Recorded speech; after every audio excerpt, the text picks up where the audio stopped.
Welcome to episode 131 of Soccer Over Gotham, third of the way edition. We have a great show for all of you. Gary, what do we have in this episode? Ruby, a third of the season's over already. Yes. How did we get here? Yeah, 33%. Yeah, wild. All right, Gotham has a very frustrating match with just a couple of takeaways. A worldie of a goal dooms Gotham and a 1-0 loss on the road to a scrappy Louisville side. We have a hint on this episode. We have a hint at Rose's return. We actually have more games for Gotham. They qualify for another tournament. We got the details on that. It's very exciting. And we have to look forward to Friday night's game. Hopefully not too much rain, because it's been crazy raining around here in Jersey and New York and Pennsylvania. Good San Diego Wave team coming to Sports Illustrated Stadium Friday night. Can't wait. It's going to be Broadway night. I'm not exactly sure what that means, but we'll be there. No guests this week. However, we have some interesting ones lined up. So there's going to be more to come. Can't wait for those. But Ruby, how are you? I'm doing great. Doing good. Kind of enjoying the rain. I'm not gonna lie. It feels kind of relaxing right now. But other than that, I'm so excited that I'm going to the Shakira concert tomorrow. Yes. And I didn't tell you this, Gary, but my wife surprised me with an extra ticket for the next show the following day. Right? No, that's for the next day. Oh, okay. Oh, okay. All right, Gary. Yeah. Now, don't make me feel guilty now. If you know a song, I'll give it to you. Okay. So you're going to the 2 days in a row. Yeah. So the 15th, Wow. which is Thursday, and then the 16th. And the 16th one, it's going to be a little more fun, I guess, because she's going to bring two other guest artists. So I'm excited about that. Yeah, I can't wait for that. We'll see what happens. I'll post some pictures. That's awesome. Now, just a lot of little things that I'm happy about the rain actually with you. I just planted a bunch of flowers. So we always take things too far, but we have this whole we built our own irrigation system, so we've had it shut off all week, which is nice. But flowers are doing well. I'm very excited about my front yard garden. And a lot of little things on this episode. So first, I think we should just say this. Our hearts go out to Savvy King. What a devastating and just crazy thing that happened to her. They updated today that she had heart surgery and is recovering, and it's just scary stuff, and just never want to see that happen to any player anywhere. Yeah. And it's just scary. It is scary. She's so young. I believe she's only 20, right? Yeah, 20, 21. That's super so young. talented player. Mm-hmm. Hopefully she's able to recover 100% and come back. 100%. Also, hashtag Once Gotham Derby. Congrats to Abby Smith getting her first start in Houston. It was her, it was Yasmin, it was Delaney, and it was Lynn Williams all playing in the same game. So what a crazy a little reunion, Gotham reunion. Yeah. Some of the bats. Yeah, she got her first start, her first shutout, which is nice. awesome. I'm not. So I don't think this is a hot take, but I think she's better than Jane Campbell. So hopefully she gets more and more starts and keeps going. It is a hot take, but you know what? I agree with you. Yeah. So this Saturday, the 17th, 1 p.m., the Liberty face off against the Aces. The WNBA is on the road, which is awesome. One thing about the WNBA, which is fun, is that it's mostly accessible. They have their WNBA app, and I think it's like 30. I think I paid $35 for the whole season, which is like 95% of the games or something like that. So it's reasonable. Not bad at all. Yeah, not bad at all. And if you want like a single game, it's like $3 or something. So that's not bad. That would be awesome for us if we could do CBS Sports Network. I'd pay $3 to see one game on CBS Sports Network. I would definitely pay $3. Right. Don't ask me to subscribe to Fubo for $60 a month. I'm like, yeah. In other local sports news, Brooklyn FC is now, I think, officially out of the playoffs. They were teetering on the edge there for a minute. They were neck and neck with Spokane. Is it Spokane or Spokane? I I don't know. Which goes Spokane.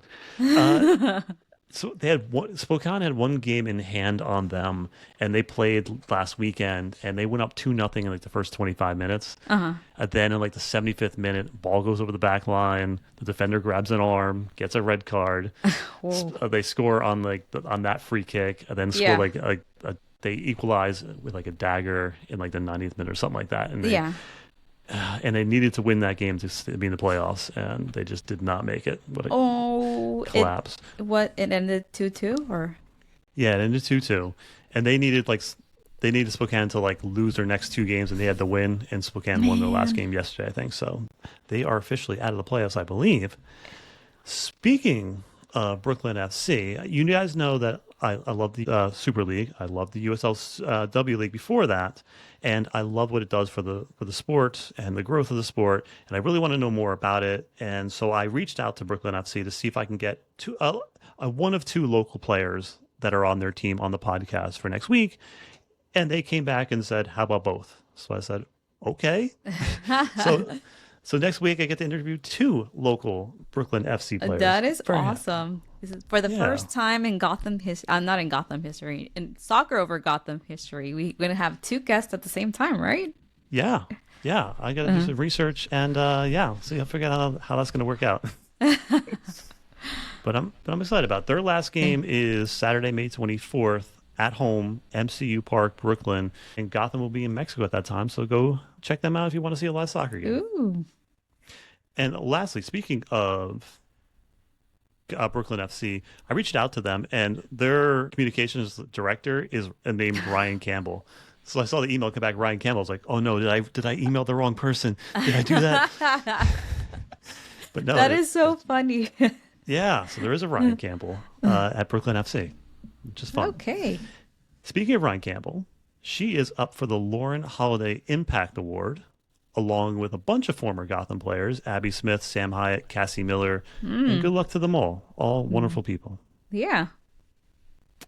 Now, fans, find us on Twitter, Instagram, Threads, and mostly on YouTube. Follow us, subscribe to us on YouTube. We're trying to build our army up there, so find us there.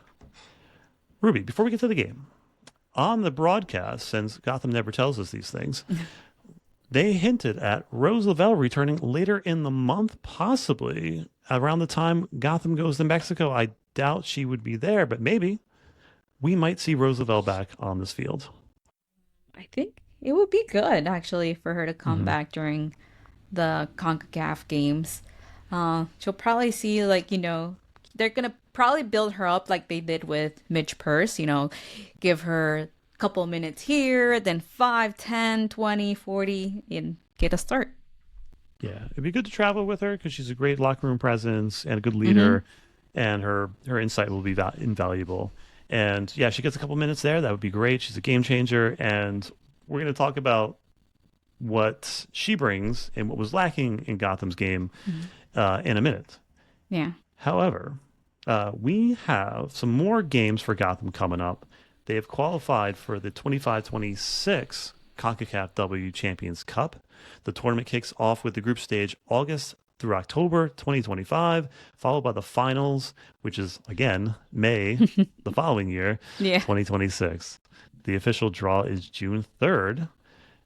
Your thoughts, Ruby, initially? I still hate this, schedule for them.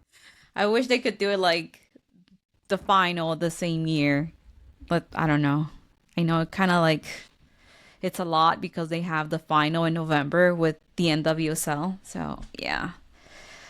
But yeah, hopefully there was a better schedule. But I'm glad they're doing this again, bringing different teams from different countries together to play against each other. Yeah, it's going to be crazy because Gotham has games in August, so they're going to be flying around just like it was last year, playing midweek games and 3 games in a week. It's going to be tough for them. Was the Summer Cup supposed to be every year or no? The Summer Cup is no longer. Okay. So that is just open for teams to do whatever they want. They can play, maybe they'll play USL Super League teams or play each other for friendlies and whatever they need to do to keep players. But yeah, we're going to have a whole month break, which is going to be nice. Looking forward to that. So for this tournament, there's going to be a 10-club group stage. And then the teams that are already qualified are, I believe, Vancouver Rise Academy. I always got this wrong. Is it Alajuelense? Alajuelense. Alajuelense, that's right. Yeah. Okay. It's a mouthful. Yes. Monterey, Pachuca, Club America, Gotham, Washington Spirit, and the Orlando Pride. That's going to be some tough teams. Yeah.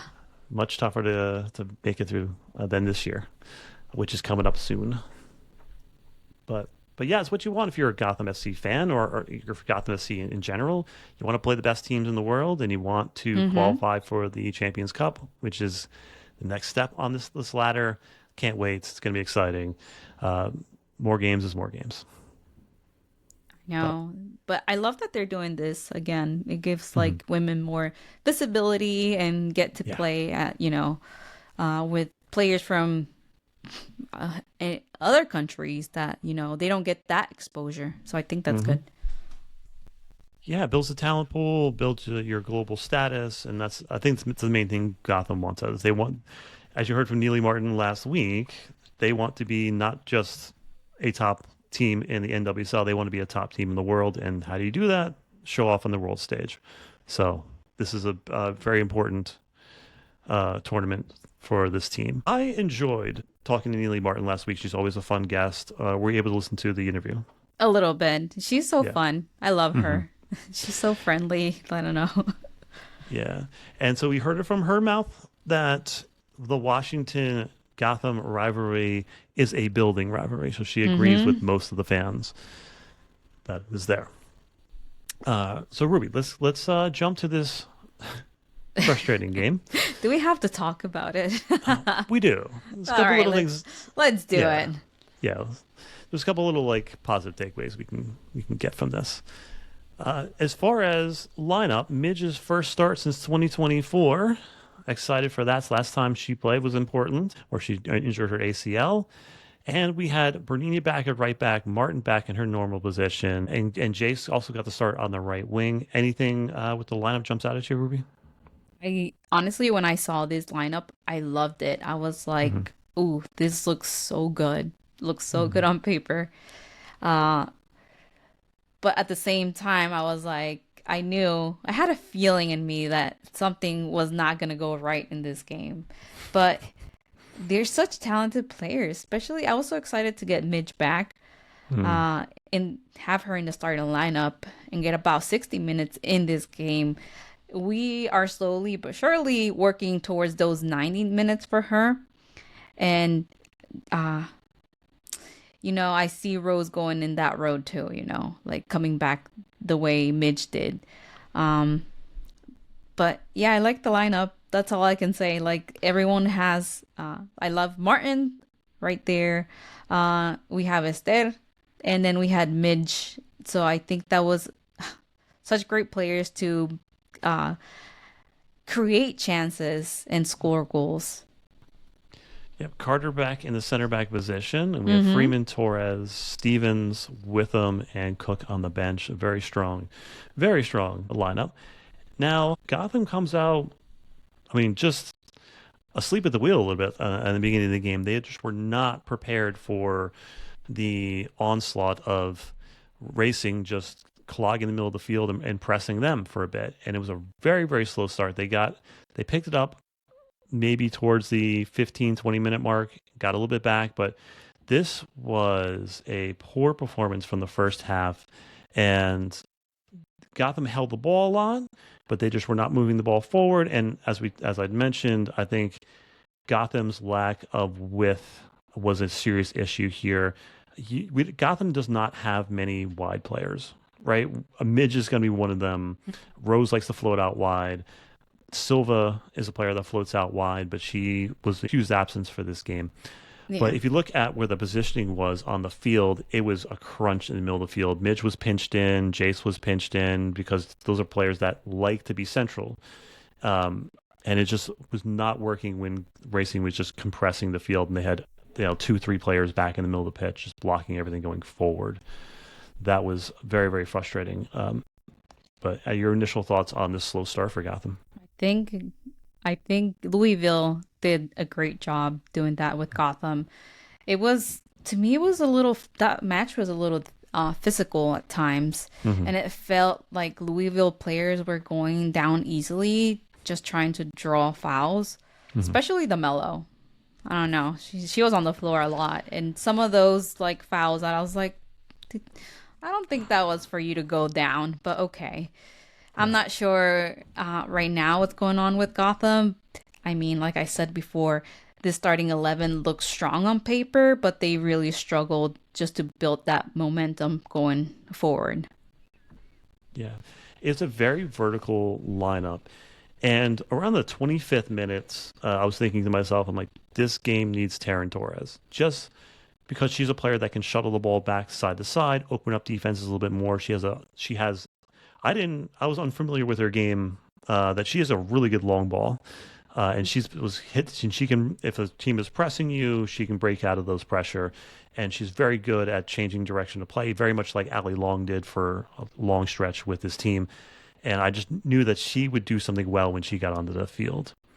Now it gets to about the 65th minute, and that's where Torres comes on and Sophia Cook enters the game. And as I mentioned, I think the game needed creativity, needed Mm-hmm. players that could hold the ball, play the ball side to side. And I feel like Martin and Howell can be a little bit redundant where they're very similar players. They're both defensive midfielders, and Howell is playing a little bit more forward. However, in this game, positionally, she was sitting deeper than Martin for a lot of the game, which I didn't like that either. Mm-hmm. But Sophia Cook gets into the game, and Torres gets into the game, and immediately Gotham was flatlining on expected goals.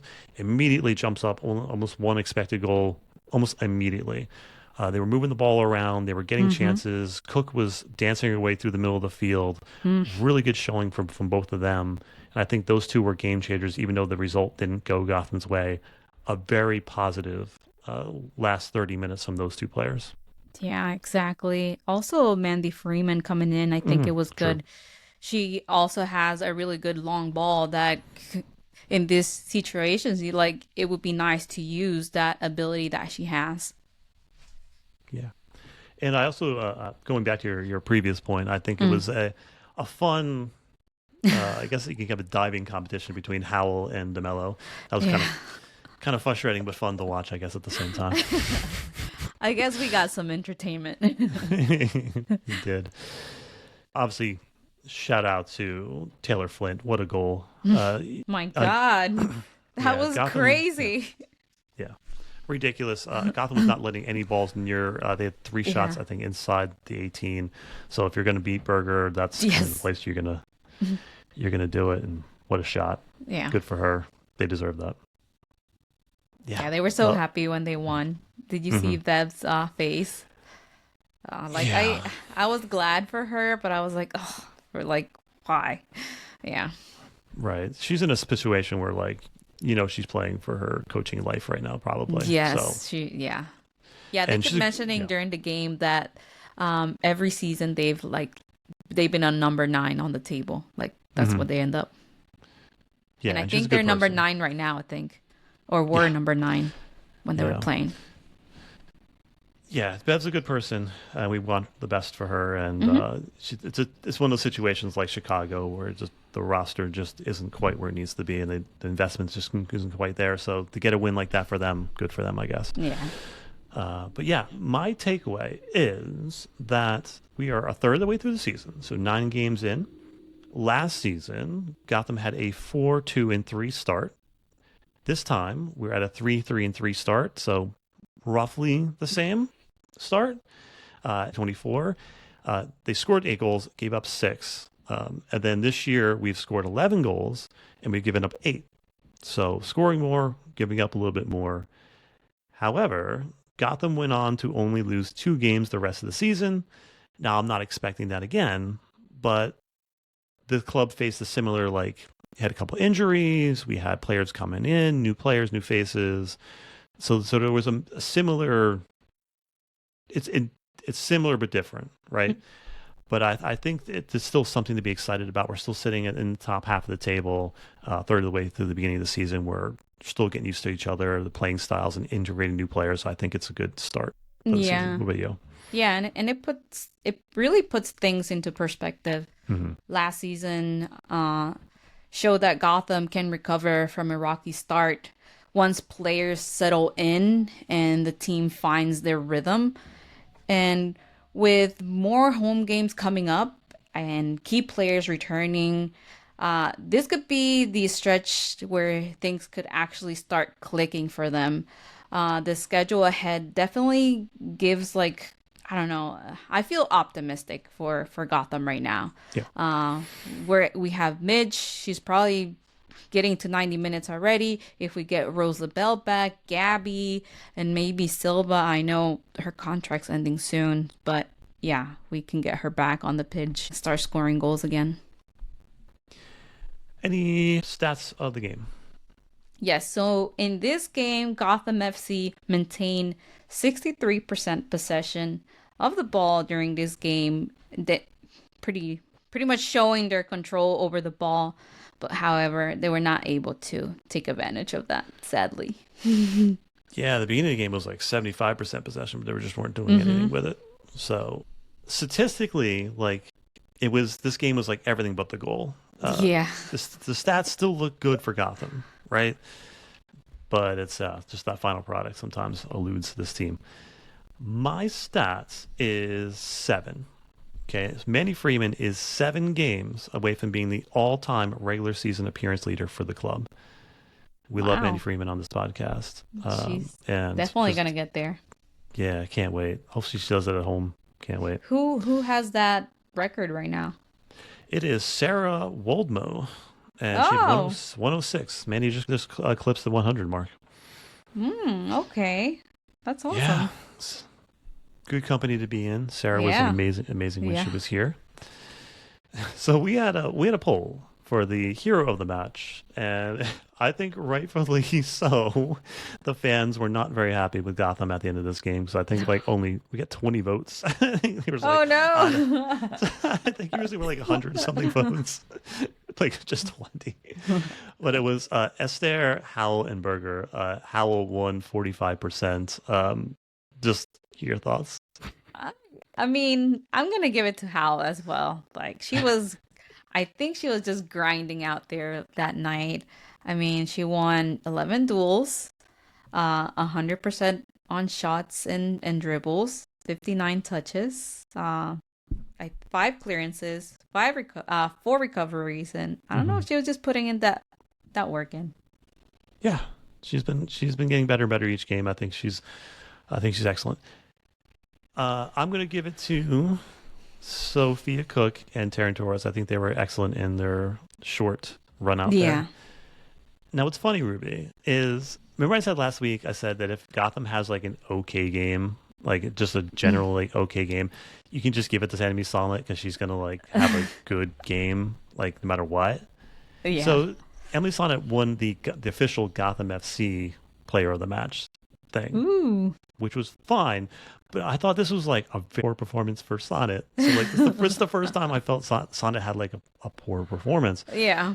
for her standards, right? Not like I'm not saying she had a poor performance, like for her standards that she set for herself, right? So she had 81% accurate passing and one third accurate passing on like long balls. She just was not hitting her marks, and it was just that pressure that Racing put her under. It was tough for her, but it just wasn't a normal game for Sonnet. But so Yeah. it's just funny that worked out that way. Yes, let's get to the standings. Kansas City is still on top of the standings at 18 points. They have only lost twice. And this is kind of good because we were expecting teams to run away with it. I'm still expecting teams to run away with it from the rest of the pack, but it's not happened so far. And the lower table teams are fighting for their lives, and they are hanging in there. Kansas City, Orlando, Washington, top 3. We have been eclipsed by 3 teams: San Diego, Angeles City, and Portland Thorns. And we are sitting in number 7, still above the playoff line. Everyone else has a game in hand on us besides Portland. Yeah. So we got some Yeah. catching up to do. Yeah, I'm not used to seeing Gotham that low. But again, that also happened last year. I think the lowest they went was 11th place, and then they went right back up. Yeah. Yeah, I think we're going to be fine. Next opponent is the San Diego Wave, who's surprisingly playing pretty well. Yeah. And surprisingly, in number 4 on the table, they have a +5 goal differential. That's not too shabby this early in the season, so they're doing pretty well considering they lost Jaden Shaw and Alex Morgan. It would be interesting to see San Diego Wave, how many fans they bring to Sports Illustrated Stadium minus Alex Morgan. Yeah, I know. And everyone was there for Alex Morgan, so we'll see what happens. Hopefully, we still get fans because I love seeing people at Sports Illustrated Stadium. I was gonna say Red Bull. Same difference. But Friday night lights, it's probably gonna be a little bit misty, but go there anyway. 7:30 at night. It will be on MSG Networks and NWSL Plus. Should be fun. Gotham has only beaten San Diego Wave in the regular season one time, so hopefully we can get our second win over them. Our last win was when Lavelle scored, and then Macy Bell scored that ridiculous goal by So the wraparound, yeah, reaching her leg around the player and knocking it down. Yeah, that was ridiculous. But yeah, so it's been a while since we beat the San Diego Wave. Now, something I want to talk about real quickly. The first 2 home games, Gotham FC has tried to do I don't know what to call it. I guess a forced chant. Before the games, they're trying to get the fans to say like GFC LFG. And it comes off. I've heard it. Yeah, it comes off awkward because, like, number one, like, New Jersey, New York people don't take kindly to people telling us like what to do, so it's like a little bit off-putting, and it's just odd because I don't understand like yet what, like, when we're supposed to do this, and like for what reason. Like, we're just supposed to randomly just get out and do that like during the game, but like, isn't that what these supporter groups are for? Like, did they consult the supporter groups before they started doing this? I wonder. I don't know. I don't know what that whole thing is about. Yeah. Maybe they'll try it again. I think it would be a better idea if they were like singing what the supporter groups are singing and chanting, like to everyone be in sync. Because sometimes, depending where you're sitting, I mean, Sports Illustrated Stadium is really good, but once like you get like further and further from the supporters, you can't really hear what they're saying. So it would be nice if like they would do that, but with the chants from the supporters. Well, we'll see what happens. Yeah, I seen them before, and I was like, okay. I was like, this is new. Yeah. I don't know. Yeah. I guess they're just trying to get the people going, like start chanting. But yeah, but like okay, we're gonna do this on corner kicks, and we're gonna put it up on the big screen to like get people like to do it. Like, I can see that, but like, just. Like, you can't like organically just do that. Yeah. I don't know. Not when there's a supporter group right there. I don't know. Maybe talk to them first. I don't know. Yeah. That would be I mean, that's a start, obviously. Like, yeah. So what we manifesting? This is a crazy one that I have. I don't care if it's too crazy, but crazy things happen, Yeah. I would like to see Rose LaBelle for at least 2 minutes on the pitch playing. Okay. All right. Let's go for that. Yeah. Let's go for that. I want nothing more than just a win. That's all I want. I don't care how it's done. I don't care if it's like 7-6 or like 1-0. They score in the first minute and it's a snooze fest starts the game. I want it back in the win column. That's all I want. Yeah. And I want to knock San Diego down a peg. But those teams, San Diego, LA, they can't sit with us. Yeah. So we gotta get back to the top. So any random thoughts before we get out of here? No, probably have to get ponchos for the concert Thursday. Is it outdoor? Yeah, it's at the MetLife, so. Okay. Yeah. I should order them like right now if I want them to get here on time. No doubt. All right, fans, we will see you Friday night at Sports Illustrated Stadium. get your tickets. Let's go. Let's make a ruckus. Let's be so loud that they forget they mentioned the GFC LFG thing, whatever. So, all right. See y'all there. Let's go. Let's go.